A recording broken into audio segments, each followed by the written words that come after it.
আসন্ন ঈদুল আজহাকে কেন্দ্র করে নিরাপত্তা ব্যবস্থা আমরা জোরদার করেছি। গরুর হাট কেন্দ্রিক ৩০ স্তরের নিরাপত্তা ব্যবস্থা নিয়েছি।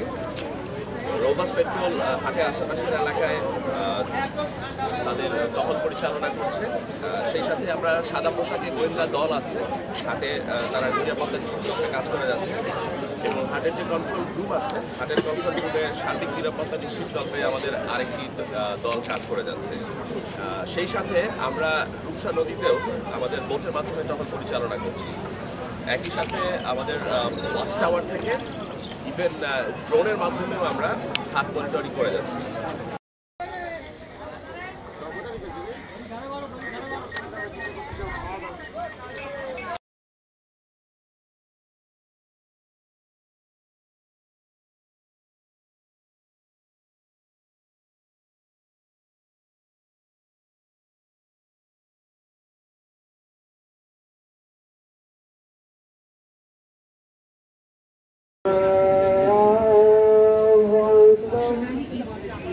ঠিক আছে। আর